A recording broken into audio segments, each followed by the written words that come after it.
You're a priest in the year 1396, standing in the cold stone halls of Westminster Abbey. Your breath mists in the autumn air as you clutch your prayer book, watching in fascination as servants scurry about, preparing for what the courtiers whisper will be the most unusual royal wedding England has ever witnessed. The bride has arrived from France, a princess, they say, daughter of King Charles himself. You've blessed many marriages in your time, joined countless hands in holy matrimony, but never have you seen such a stir at court.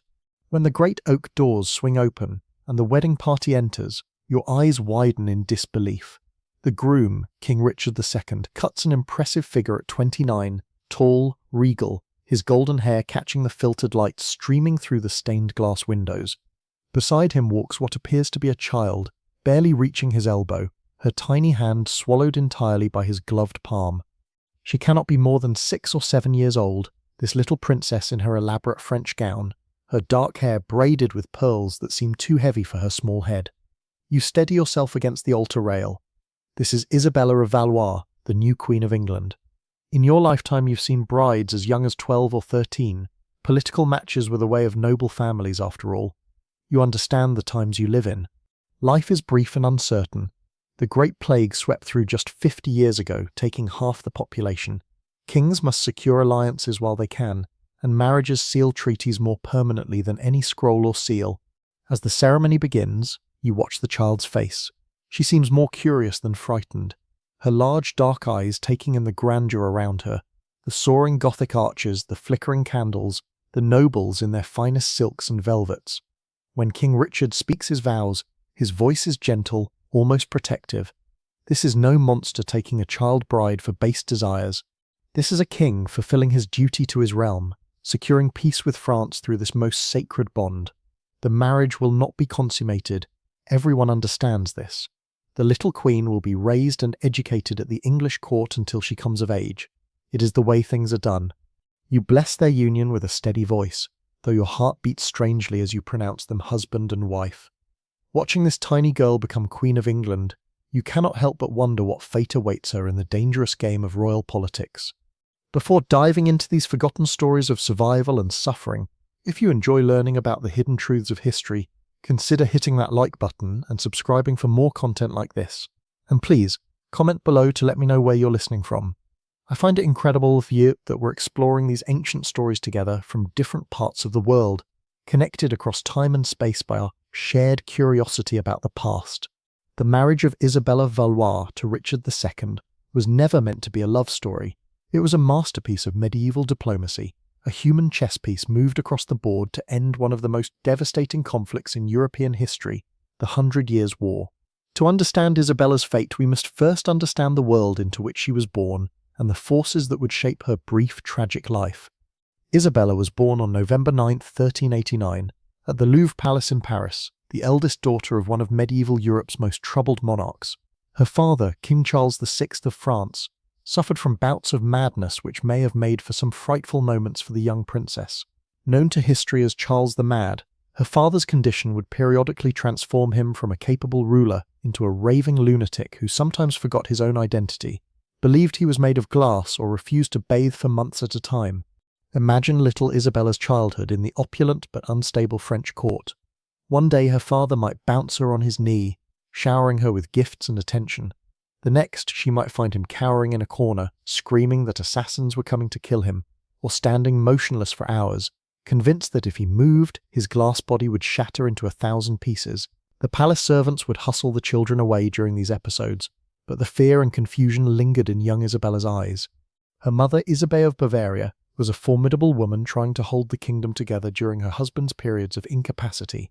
Beautiful and intelligent, Isabella had her own political ambitions, and understood better than most that her children were valuable assets in the complex web of European politics. She watched her eldest daughter with calculating eyes, knowing that Isabella's beauty and royal blood would one day secure a crucial alliance for France. The world Isabella was born into was one of almost constant warfare. For nearly 60 years, England and France had been locked in a brutal conflict that had devastated both kingdoms. The 100 Years' War had begun over English claims to the French throne, but it had evolved into something far more complex, a struggle for national identity, economic dominance, and territorial control that had consumed entire generations. French villages lay in ruins from English raids. English nobles had spent their fortunes financing campaigns across the Channel. Both kingdoms were exhausted, their treasuries depleted, their people weary of war. By the 1390s there were whispers in both courts of peace, but peace required more than just words. It required bonds that could not easily be broken. This is where 6-year-old Isabella entered the grand theatre of European politics. The idea of marrying Isabella to Richard II first emerged during secret negotiations between French and English ambassadors in 1395. Richard had been devastated by the death of his beloved first wife Anne of Bohemia the previous year. Anne had been known as Good Queen Anne, adored by the English people for her gentleness and charity. Her death from plague had left Richard not only grief-stricken, but also without an heir, a dangerous situation for any medieval monarch. Richard's advisors urged him to remarry quickly, but the English king was initially resistant. His marriage to Anne had been one of genuine affection, rare among royal unions. The thought of replacing her felt like a betrayal of her memory.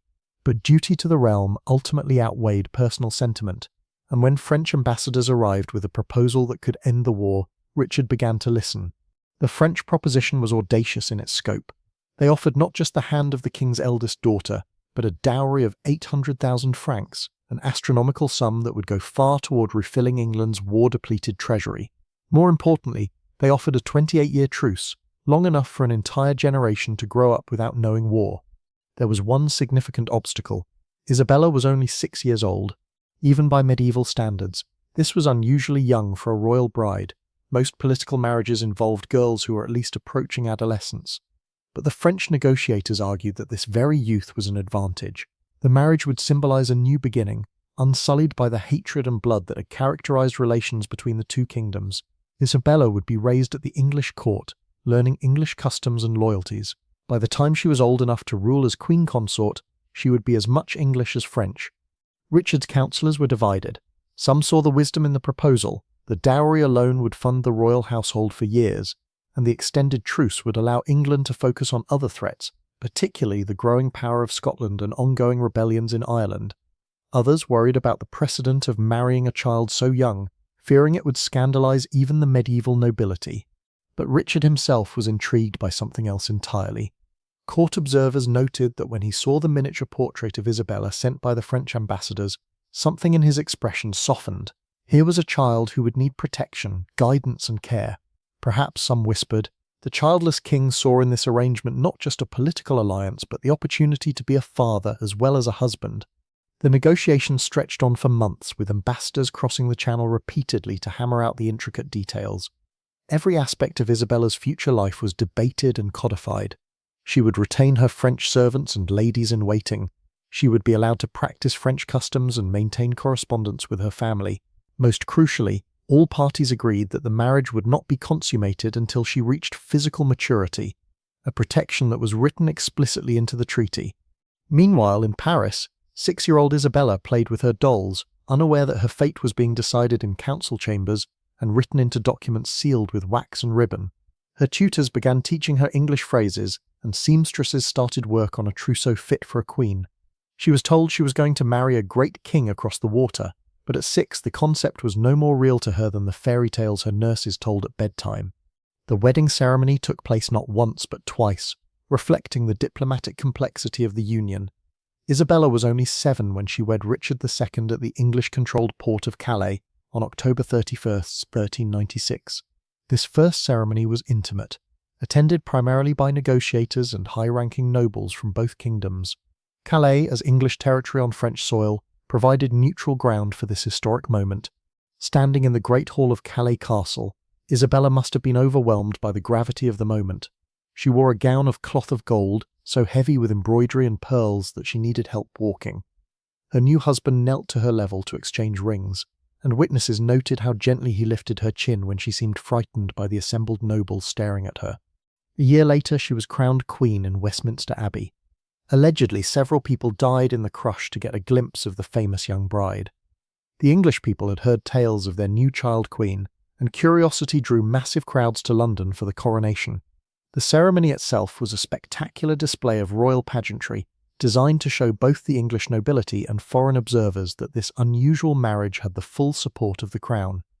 Isabella processed through London's streets in a litter decorated with English roses and French fleur-de-lis, symbolizing the union of the two kingdoms. She wore a crown specially made for her small head, and her train was carried by English duchesses who had been chosen to serve as her guardians and teachers. The crowds that lined the streets called out blessings in English, which she was only beginning to understand, but she smiled and waved as she had been taught. The coronation feast that followed lasted 3 days, with entertainment that included jugglers, musicians, and elaborate theatrical presentations depicting the glorious future that this marriage would bring to both kingdoms. Isabella sat at the high table beside Richard, picking at her food with the careful manners her French tutors had drilled into her, while nobles toasted the health of the child queen. But even as the celebrations continued, experienced courtiers were already beginning to wonder how long this peace would last. Medieval truces, no matter how elaborately negotiated, were fragile things. Richard II, despite his current power, was not universally loved by his nobles. There were whispers of discontent, particularly among those who felt the king was too influenced by his favourites and too willing to make peace with France when England's military position remained strong. For the moment, however, Isabella was safe in her new home. Richard installed her in her own apartments at Westminster Palace, staffed with a carefully chosen household that blended French and English attendants. Her days were filled with lessons, not just in languages and courtly accomplishments, but in the complex etiquette of English court life. She learned to curtsy in the English fashion, to prefer wine over ale at meals, and to speak English with the accent of the court rather than her French tutors. Richard himself took an active interest in her education and welfare. Contemporary chronicles describe him visiting her apartments regularly, bringing her gifts from across his realm, exotic birds from Ireland, fine books from Oxford, musical instruments crafted by London's best artisans. He seemed to genuinely enjoy her company, and she began to look forward to his visits, greeting him with the mixture of formality and affection that marked their unusual relationship. The other children at court quickly accepted Isabella as one of their own. Medieval royal households typically included numerous young nobles being raised and educated alongside the monarch's own family. Isabella found particular friendship with the daughters of Richard's supporters, girls close to her own age who helped her navigate the subtle hierarchies and unspoken rules of English noble society. Her favourite companion was Margaret Holland, daughter of one of Richard's half-brothers. Margaret was only 2 years older than Isabella, but seemed worldly and sophisticated to the young queen. It was Margaret who taught Isabella English children's games, who helped her understand which ladies-in-waiting could be trusted with secrets, and who warned her about the political undercurrents that even children couldn't entirely escape. The two girls would spend hours in Isabella's private garden, practicing their needlework while Margaret explained the genealogies of English noble houses and the ancient feuds that still simmered beneath the surface of court politeness. Isabella was a quick learner, and her French perspective on English politics often provided insights that surprised her older companions. "Why," Isabella once asked Margaret, "do the English nobles seem to watch each other so carefully? In France there are factions and quarrels, but here everyone seems to be waiting for something to happen." Margaret, wise beyond her years, explained that Richard's reign had been marked by conflicts with his nobles almost from the beginning. There had been a major rebellion when he was young, and he had never entirely forgiven those who had opposed him. Meanwhile, many of the great lords believed Richard was too fond of his court favourites and too willing to ignore their advice on matters of war and governance. "The king is powerful now," Margaret said, "but power in England must be shared with the nobles. Your marriage helps him because it brings peace with France, but some think it shows he is weak, that he prefers negotiation to conquest." Isabella absorbed these lessons with the seriousness of a child who was beginning to understand that her life was connected to forces much larger than herself. She began to watch the interactions at court with new eyes, noticing how certain nobles would fall silent when Richard entered a room, how conversations would shift when she appeared, how even her French ladies-in-waiting seemed to choose their words carefully when discussing political matters. The years 1397 and 1398 passed peacefully for Isabella. She grew from a tiny child into a more confident girl, her English becoming fluent, her understanding of court life more sophisticated. Richard continued to treat her with paternal kindness, and she began to feel genuinely at home in England. The massive stone walls of Westminster became familiar rather than intimidating, and she could navigate the complex maze of corridors and chambers without getting lost. Her education expanded beyond the typical feminine accomplishments of needlework and music. Richard insisted that she learn to read and write in both French and English, and her tutors included some of the finest scholars in the kingdom. She studied history, particularly the chronicles of English and French kings, learning about the great figures whose actions had shaped the world she now inhabited. One of her favourite lessons involved maps. Her tutor, a learned clerk named Master William, would spread great parchments across the floor of her study chamber, showing her the extent of both kingdoms and explaining how geography had influenced centuries of conflict. Isabella would kneel beside these maps, tracing the coastlines with a finger, imagining the ships that carried armies and ambassadors back and forth across the channel. "See here, Your Grace," Master William would say, pointing to the narrow waters between Dover and Calais. "This small strip of water has been both a bridge and a barrier between our peoples. Your marriage represents the hope that it might finally serve only as a bridge." Isabella nodded solemnly, understanding even at 8 years old that she embodied something larger than herself. She was not just a girl learning to be a queen. She was a living symbol of peace between two nations that had been enemies for longer than anyone could remember. But symbols, as Isabella was about to learn, could be fragile things in the violent world of medieval politics. The first signs of trouble came in early 1399, when Isabella noticed changes in the atmosphere at court. Conversation stopped more abruptly when she appeared. Her ladies-in-waiting exchanged worried glances when they thought she wasn't looking. Even Margaret Holland seemed distracted and anxious, though she tried to maintain their usual routines. Richard himself seemed different. His visits to Isabella's apartments became less frequent, and when he did come, he appeared preoccupied, sometimes staring out the windows toward the Thames as if expecting to see ships on the horizon. His usual gifts of books and trinkets ceased, and Isabella began to wonder if she had somehow displeased him. The truth was far more serious than a child's transgression. Richard was facing the greatest crisis of his reign, and it had nothing to do with his young queen. His cousin Henry Bolingbroke, whom Richard had exiled the previous year, had returned to England with an army, claiming that he had come only to reclaim his inheritance, but clearly intending much more. The English nobles, many of whom had long chafed under Richard's rule, began to flock to Henry's banner. The carefully constructed stability that had allowed Isabella to feel safe at the English court was crumbling with terrifying speed. Isabella first realised the severity of the situation when she woke one morning to find that several of her English ladies-in-waiting had disappeared during the night. When she asked her French attendants where they had gone, she received only evasive answers. By afternoon, she could hear shouting from the courtyard below her windows, and when she looked out, she saw armed men wearing unfamiliar livery. Margaret Holland burst into Isabella's chambers that evening, her face pale with fear. "You must pack immediately," she whispered urgently. "Only the most essential things. We're leaving Westminster tonight." "Where are we going?" Isabella asked, her heart beginning to race with the kind of panic she hadn't felt since her first days in England. "To the Tower," Margaret replied. "The King says it's for your safety." But she didn't finish the sentence, but Isabella understood. The Tower of London was both palace and prison, and in times of political upheaval, the distinction often became meaningless. The journey through London's dark streets was unlike anything in Isabella's previous experience. Instead of the ceremonial processions she was accustomed to, they travelled in a small, heavily guarded convoy, with armed men riding before and behind her litter. The curtains were drawn, but she could hear the sounds of the city around them. Not the usual noise of commerce and daily life, but something more urgent and threatening. At the Tower, Isabella was installed in apartments that were comfortable but clearly designed to contain rather than simply house their occupant. The windows were barred, and guards stood at every entrance. Her French ladies-in-waiting were allowed to remain with her, but most of her English attendants were dismissed. For the first time since arriving in England, Isabella felt truly isolated. Richard came to see her on her second day at the Tower, and the change in him was shocking. The confident, kindly king she had known was gone, replaced by a man who seemed to have aged years in a matter of weeks. His clothes were rumpled, his hair unkempt, and his eyes held a wildness that reminded Isabella uncomfortably of her father's episodes of madness. "My dear child," he said, kneeling before her chair as he had done during their first meeting, "I'm afraid our circumstances have become difficult. There are those who question my right to rule, who seek to overturn the peace we have built with your father's kingdom."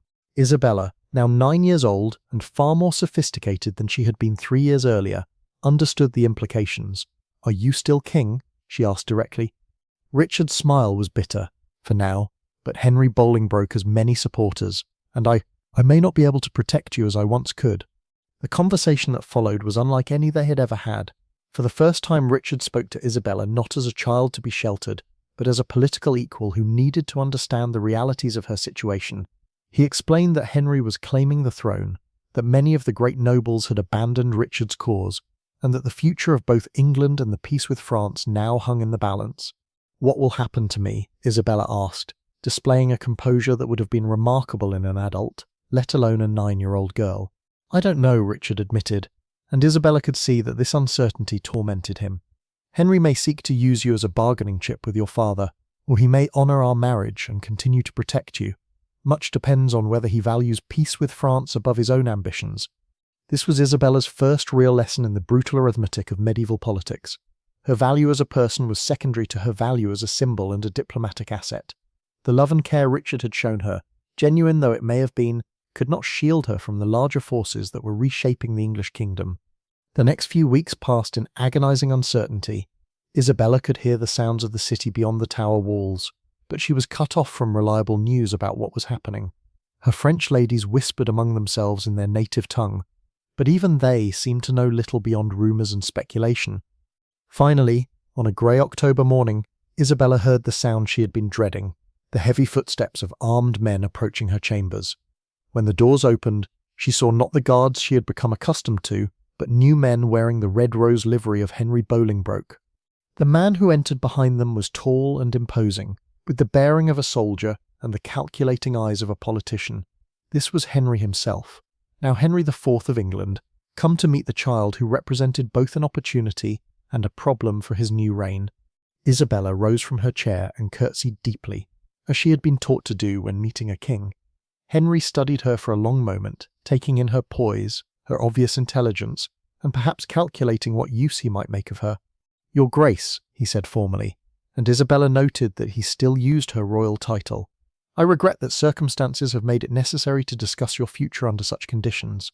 "What has become of the king?" Isabella asked, referring to Richard with the directness that had become her hallmark. "Richard of Bordeaux is no longer king," Henry replied, using Richard's birth name rather than his royal title. "He has abdicated in favour of my claim to the throne." Isabella knew enough about politics to understand that abdicated likely meant was forced to give up the crown, but she didn't challenge the euphemism. Instead, she asked the question that mattered most to her immediate future: "What becomes of me?" Henry's answer would determine whether Isabella remained a queen or became merely a very valuable prisoner. Her fate hung on the new king's assessment of how best to use the peace treaty with France, whether to maintain it or to risk war for the sake of other political objectives. "That," Henry said, "depends on many factors. Your father's response to recent events, the advice of my counsellors, and perhaps most importantly, your own conduct in the coming months." With those words, 9-year-old Isabella began the most dangerous period of her young life. The protective bubble of Richard's court was gone, replaced by the harsh realities of a kingdom in transition. She was no longer just a child queen being raised to fulfill her royal duties. She was a political prisoner whose value might be measured against the cost of war or peace. The weeks that followed Richard's deposition were a masterclass in survival for Isabella.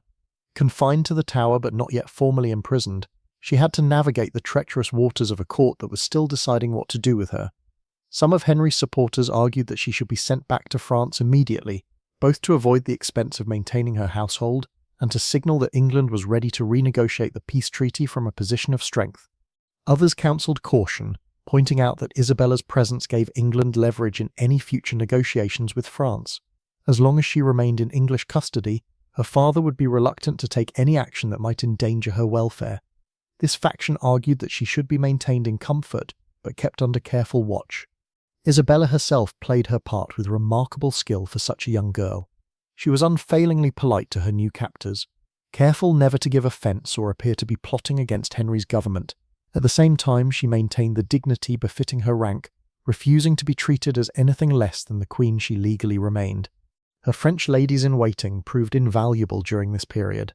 Unlike her English attendants who had been dismissed or had fled, these women remained loyal to Isabella's interests rather than to any English faction. They helped her understand the nuances of her situation and coached her in the careful balance she needed to maintain.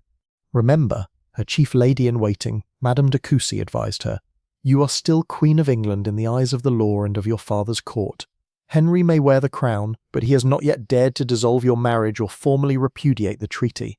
As long as that remains true, you have value, and where there is value, there is hope." This hope, however, came with a terrible cost that Isabella was only beginning to understand. Word began to filter into the Tower about Richard's fate. First came rumours that he had died in captivity at Pontefract Castle. Then came whispers that his death had not been natural, that Henry's supporters had arranged for the former king to meet with an accident. When Isabella finally received confirmation that Richard was dead, the news hit her with unexpected force. She had never loved Richard as a wife loves a husband. How could she, when she was still a child? But he had been kind to her, had protected her, had been the closest thing to a father figure she had known since leaving France. His death represented not just personal loss but the severing of her last connection to the life she had built in England. The manner of Richard's death also carried ominous implications for her own future. If Henry was willing to arrange the murder of an anointed king, what scruples would he have about disposing of a French princess who had outlived her usefulness? These fears proved well-founded when, in early 1400, Isabella received an ultimatum from Henry's government. She would be allowed to return to France, but only if she formally acknowledged Henry as the rightful King of England and renounced any claims she might have to the English throne as Richard's widow. The proposed agreement was a diplomatic masterpiece from Henry's perspective. By voluntarily leaving England, Isabella would implicitly accept that her marriage to Richard had been dissolved by his deposition. This would free Henry from the obligations of the original peace treaty, while avoiding the political complications of forcibly expelling a child queen. For Isabella, the choice was stark: accept exile and acknowledge that her 3 years as Queen of England had been meaningless, or refuse and risk remaining a prisoner indefinitely. At 10 years old, she was being asked to make a decision that would affect not only her own future, but the relationship between England and France for years to come. Her French advisers were divided. Some argued that she should accept the terms and return to the safety of her father's court, where she could be cared for properly, and perhaps eventually find a new marriage. Others insisted that she should refuse, maintaining that she remained Richard's legitimate widow and England's rightful queen regardless of Henry's usurpation. Isabella herself struggled with the decision for weeks. Part of her longed to return to France to see her family again and escape the uncertain atmosphere of Henry's court, but another part of her recognized that accepting Henry's terms would be a betrayal of Richard's memory and an abandonment of the peace he had died trying to preserve. In the end, the decision was made for her by events beyond her control. Charles VI, during one of his lucid periods, sent word that he expected his daughter to return to France immediately. The message, delivered through diplomatic channels, made it clear that continued negotiations over Isabella's status would be interpreted as an act of hostility by the French crown. Faced with the prospect of renewed war with France, Henry's government quickly agreed to Isabella's departure. The terms of her release were kept deliberately vague, allowing both sides to interpret her return as either voluntary or forced, depending on their political needs. The journey back to France in the summer of 1401 was a bittersweet experience for Isabella. She was leaving behind the only home she had known for 5 years, abandoning the apartments where she had learned to read English poetry, the gardens where she had played with Margaret Holland, the great hall where she had been crowned Queen of England. At the same time, she was returning to a family and a country that had become foreign to her during her years in England. She now spoke French with a slight English accent, preferred English fashions to French ones, and had to relearn the etiquette of her father's court. The little girl who had left Paris at 6 was returning as a young woman of 11, shaped by experiences that none of her French relatives could fully understand. The reunion with her parents was complicated by her father's deteriorating mental condition. Charles VI was in the midst of one of his worst episodes when Isabella arrived, convinced that he was being pursued by invisible enemies and refusing to recognize his own family. When he finally emerged from his madness several weeks later, he seemed confused by Isabella's presence, as if he had forgotten that she had been married to the English king. Her mother, Isabeau, was more welcoming but also more calculating. The Queen of France immediately began considering how Isabella's unique position might be used to advance French interests. As the widow of an English king, Isabella had a certain diplomatic status that could prove valuable in future negotiations. More immediately, her experience at the English court made her a valuable source of intelligence about English politics and military capabilities. Isabella found herself caught between these competing demands on her loyalty and knowledge. She was French by birth and had returned to French soil, but she had also been Queen of England and felt some lingering obligation to the country that had been her home. When her mother's advisers questioned her about English defences or Henry's support among the nobility, she answered carefully, providing general information while avoiding details that might be used to plan military campaigns. The months following her return to France were a period of adjustment and reflection for Isabella. She was no longer a child, but she was not yet fully adult. At 11, she had already experienced more political upheaval and personal loss than most people encountered in a lifetime. The question now was what role she would play in the complex world of medieval European politics. Her status as a former Queen of England made her an attractive marriage prospect for various European nobles, but it also complicated any potential matches. Some potential suitors were intimidated by her royal rank and political significance. Others were more interested in the political advantages of marrying her than in Isabella herself. Isabella, for her part, had developed strong opinions about marriage based on her experiences with Richard. She had seen how political marriages could provide protection and stability, but she had also witnessed how quickly such arrangements could collapse when circumstances changed. Any future husband would need to understand that she was not simply a diplomatic asset, but a young woman with her own intelligence, preferences, and ambitions. The French court of 1401 was a dangerous place for someone with Isabella's complex loyalties. The ongoing war with England meant that anti-English sentiment ran high among the nobility, and Isabella's years as Queen of England made some courtiers view her with suspicion. She had to be careful not to appear too sympathetic to English interests while also not betraying the genuine affection she had felt for Richard and some of his supporters. At the same time, her father's mental instability meant that the French government was effectively controlled by competing factions of nobles, each seeking to advance their own interests. Isabella had to navigate these factional disputes while avoiding being used as a pawn by any particular group. Her mother, Isabeau, proved to be both protector and potential threat. The Queen of France genuinely cared for Isabella's welfare, but she was also a sophisticated political operator who saw her daughter's experiences and connections as valuable resources for the crown. Isabeau's protection came with expectations that Isabella would serve French interests, even when those interests conflicted with her own preferences or moral convictions. The year 1402 brought new complications when Isabella received word that Henry IV was facing serious rebellions in England. The Percy family, once his supporters, had turned against him, and there were uprisings in Wales and Scotland as well. Some at the French court argued that this was an opportunity to invade England and restore the rightful dynasty, possibly with Isabella playing a symbolic role as the legitimizing widow of the last Plantagenet king. Isabella found herself horrified by these discussions. She had no desire to see England torn apart by civil war, regardless of her feelings about Henry's usurpation. The English people she had known, her servants, her tutors, her childhood companions, were innocent of the political crimes committed by their rulers. The idea of French armies ravaging English villages in her name was deeply disturbing to her. When directly asked for her opinion about potential military action against England, Isabella chose her words carefully. She pointed out that any invasion would likely result in massive casualties on both sides, that the English people might rally to defend their homeland regardless of their feelings about Henry, and that success was far from guaranteed, given England's natural defences and military traditions. Her reluctance to support anti-English action earned her some criticism from French hawks who accused her of divided loyalties.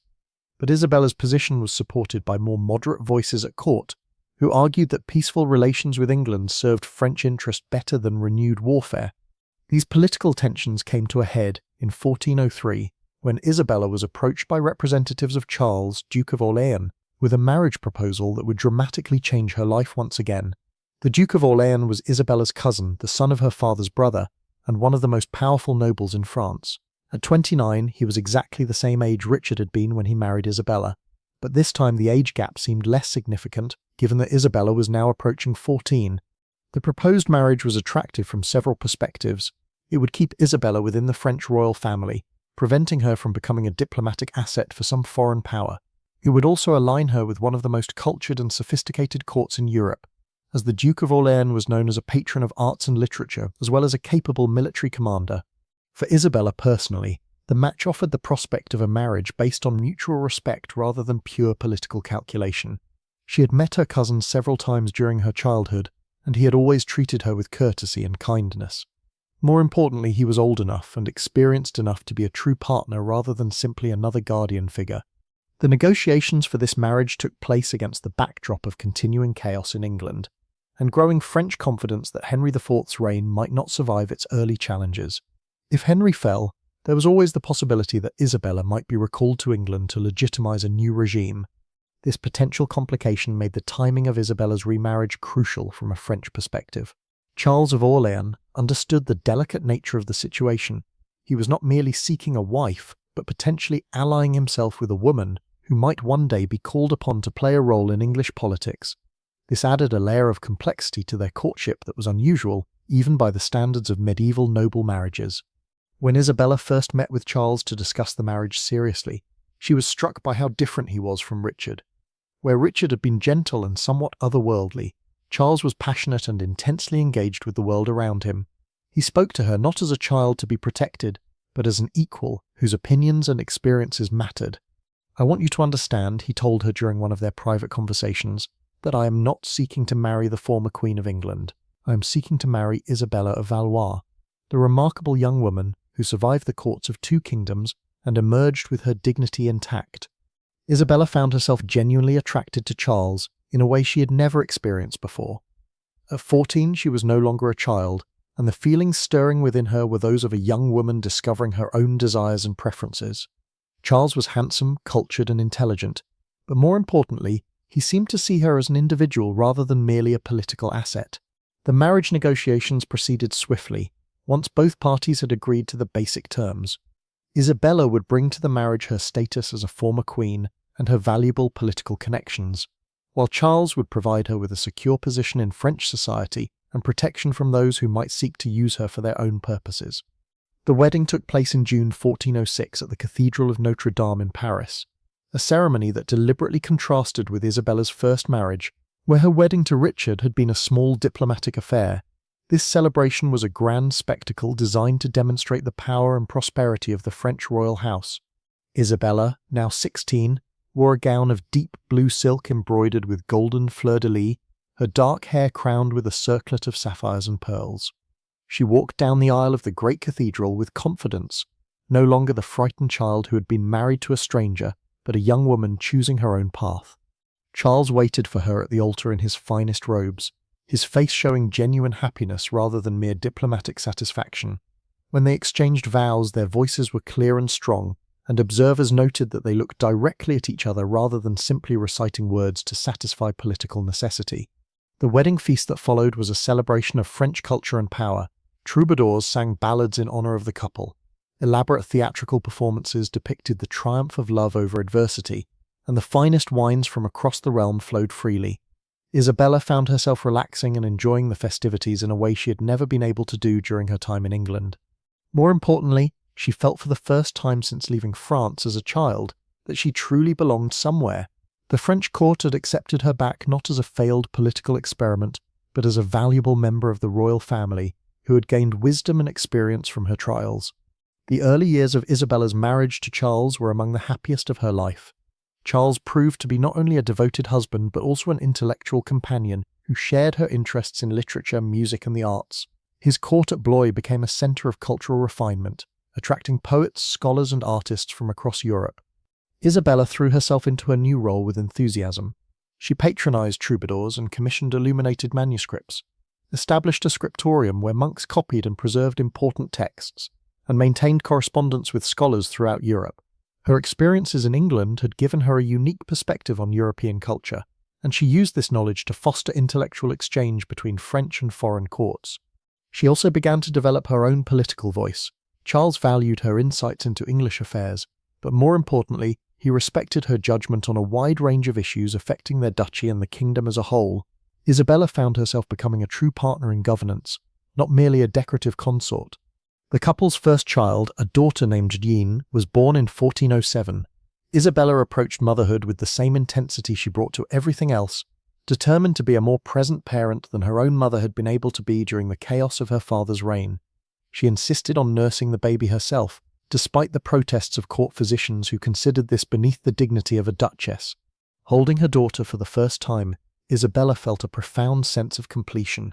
This child would grow up knowing her parents' love and protection, free from the political machinations that had shaped Isabella's own childhood. She whispered promises to the sleeping infant in both French and English, vowing that Jeanne would have choices that Isabella herself had never been given. The birth of their daughter strengthened the bond between Isabella and Charles. He proved to be a devoted father, spending time with Jeanne despite the demands of his political and military responsibilities. Isabella often found him in the nursery, reading to their daughter or simply watching her sleep, marveling at the miracle of this new life they had created together. But even as Isabella enjoyed domestic happiness, the larger world continued to intrude. News from England remained troubling, with Henry IV facing continued rebellions and challenges to his authority. More immediately threatening was the growing tension within France itself, as the king's mental illness created a power vacuum that various noble factions were eager to fill.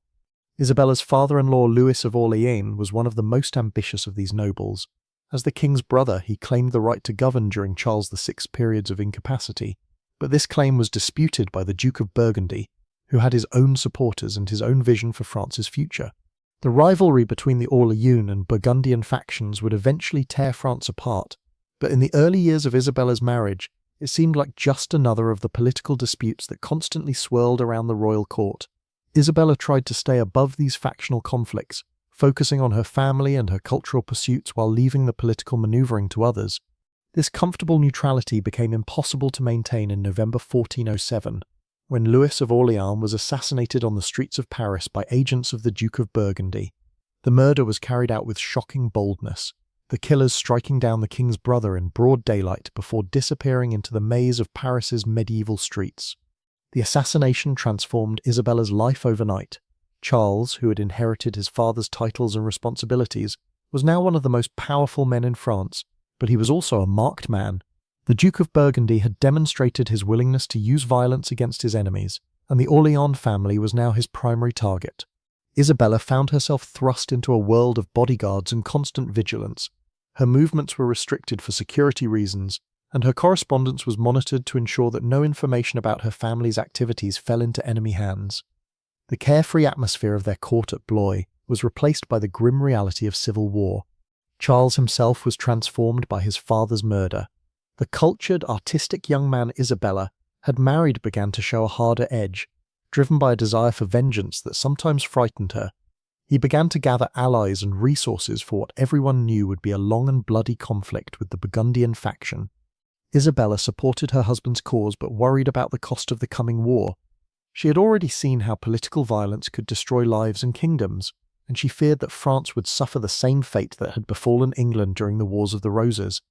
Her concerns proved prophetic as the conflict between the Orléans and Burgundian factions escalated into open warfare.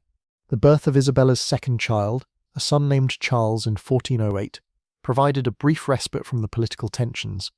The arrival of a male heir strengthened the Orléans' claim to eventual leadership of France. But it also made Isabella's family an even more attractive target for their enemies. Isabella approached her son's upbringing with even greater care than she had shown with John. She was determined that Charles would grow up understanding both the privileges and responsibilities of his noble birth, but she also wanted him to develop the kind of character that would allow him to navigate the treacherous world of medieval politics without losing his humanity. She insisted on being involved in every aspect of his education, from the selection of tutors to the design of his curriculum. Drawing on her own experiences at the English court, she ensured that her son learned multiple languages, studied the histories of various European kingdoms, and developed the diplomatic skills that would be essential to his future role. The early years of the Civil War were marked by a series of battles and sieges that gradually exhausted both sides. Isabella found herself managing the family's territories while Charles was away campaigning, a responsibility that required her to master the complex logistics of medieval warfare and governance. She proved surprisingly adept at these tasks, using her diplomatic skills to maintain alliances and her organizational abilities to ensure that supplies and reinforcements reached Charles's forces when needed. Her letters from this period reveal a woman who had fully embraced her role as a political leader, no longer the confused child who had been shuffled between courts, but a mature woman taking control of her own destiny. The war took a devastating toll on France. Entire regions were laid waste by competing armies. Trade was disrupted, and the common people suffered from the depredations of soldiers from both sides. Isabella used her position to provide relief where she could, establishing charitable foundations and negotiating safe passage for refugees fleeing the worst of the fighting. Her efforts to help the victims of the war enhanced her reputation throughout France. She became known not just as the Duchess of Orléans, but as a compassionate leader who remembered her obligations to the common people. This reputation would prove valuable in the years to come, as the political situation in France became even more complicated. The birth of Isabella's third child, a daughter named Marguerite, in 1409, was both a joy and a source of anxiety. Isabella was now 20, and the repeated pregnancies were taking a toll on her health. Medieval medicine offered little understanding of maternal mortality, but Isabella was intelligent enough to recognize the risks she faced with each childbirth. She approached this pregnancy with particular care, following the advice of the best physicians available and preparing detailed instructions for the care of her children in case something happened to her. These preparations proved to be prescient, as complications during Marguerite's birth nearly cost Isabella her life. For several days after the delivery, Isabella hovered between life and death, her body weakened by blood loss and infection. Charles rarely left her bedside, and messengers were sent throughout Europe to pray for her recovery. The possibility that she might die forced both Isabella and Charles to confront the fragility of their happiness and the uncertain future facing their children. Isabella's recovery was slow and incomplete. The birth had damaged her health in ways that would affect her for the rest of her life, leaving her weakened and susceptible to the various illnesses that plagued medieval populations. More immediately, her physicians warned that another pregnancy would likely kill her, advice that profoundly affected her relationship with Charles. The couple's physical intimacy became cautious and constrained, overshadowed by the fear of conception. This change in their relationship was difficult for both of them, but particularly for Isabella, who had found great joy in the physical expression of their love. The passionate young woman who had discovered her own desires was now forced to suppress them for the sake of survival. Despite these challenges, Isabella and Charles's marriage remained strong. They found new ways to express their love and partnership, focusing on their shared interests in culture and politics. Isabella became even more involved in the governance of their territories, effectively serving as Charles's co-ruler while he campaigned against the Burgundians. The year 1410 brought new complications when the Duke of Burgundy began negotiating with the English, seeking to bring Henry IV into the French Civil War on the Burgundian side. The prospect of English intervention horrified Isabella, who feared that France would suffer the same devastation that had characterized the 100 Years' War. Isabella used her unique position as a former Queen of England to open back-channel communications with the English court. Through intermediaries, she attempted to persuade Henry IV that intervention in the French Civil War would be costly and ultimately futile. Her efforts were hampered by the fact that many in England still viewed her with suspicion, but she persisted in trying to prevent the resumption of large-scale warfare between the two kingdoms. These diplomatic efforts revealed Isabella's growing sophistication as a political operator. She understood that her value lay not just in her royal connections, but in her ability to see the larger patterns of European politics and to craft strategies that served multiple interests simultaneously. The success of her diplomatic initiatives enhanced her reputation in France and abroad. She began to be consulted not just on matters affecting her husband's territories, but on broader questions of French policy. Her opinions carried weight because of her unique experiences and her demonstrated ability to navigate complex political situations. Isabella's health continued to deteriorate throughout 1411 and 1412. The damage from Marguerite's birth had left her vulnerable to respiratory infections, and she suffered from chronic fatigue that made her daily activities increasingly difficult. She began to spend more time in contemplation and prayer, perhaps sensing that her time was limited. Despite her physical weaknesses, Isabella remained mentally sharp and emotionally engaged with her family and responsibilities.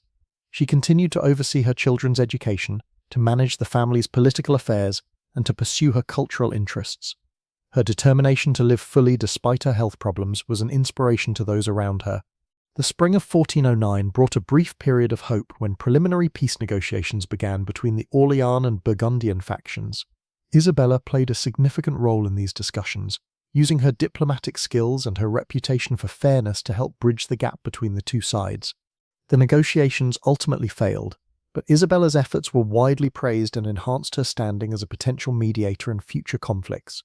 Her ability to work with representatives from both factions demonstrated her political maturity and her commitment to finding peaceful solutions to France's problems.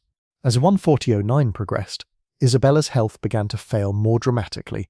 The chronic respiratory problems that had plagued her since Marguerite's birth worsened, and she began to suffer from the wasting disease that would eventually claim her life. Medieval physicians had no understanding of the tuberculosis that was likely killing her, but they could see that her condition was grave. Isabella faced the prospect of death with the same courage she had shown throughout her life. She made careful provisions for her children's future, ensuring that they would be protected and educated regardless of what happened to her.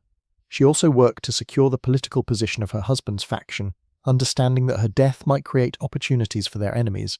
Her final months were spent in preparation for death and in cherishing the time she had left with her family.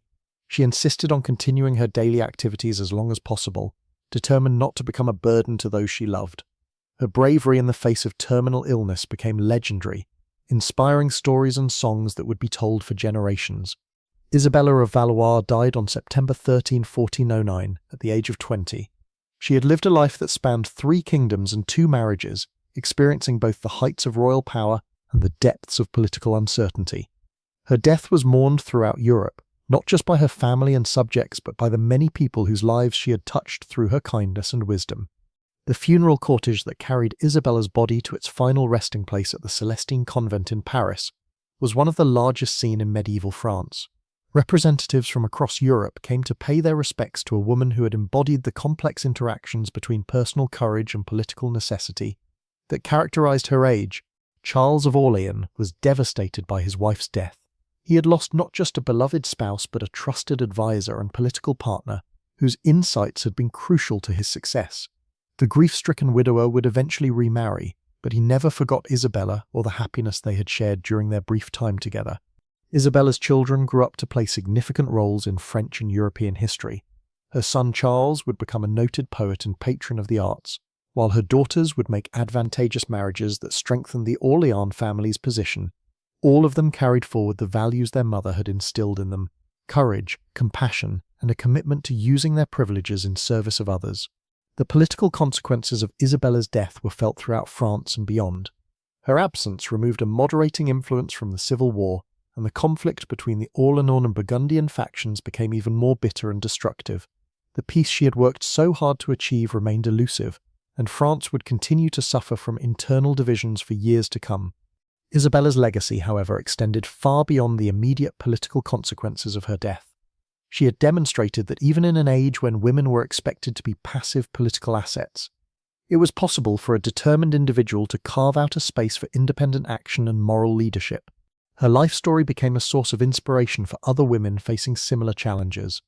The example of Isabella's courage and intelligence was cited by later generations of female rulers and political actors who sought to expand the boundaries of what was considered possible for women in public life. Modern historians have sometimes struggled to understand Isabella's story, caught between admiration for her personal achievements and discomfort with the circumstances that shaped her life. The marriage of a 6-year-old child to a 29-year-old man violates contemporary sensibilities about childhood and consent, even when we understand the political necessities that drove such arrangements. But to judge Isabella's world by modern standards is to miss the profound humanity of her story. She was born into a system that treated royal children as diplomatic assets, but she managed to transcend those limitations and create a life of genuine meaning and accomplishment.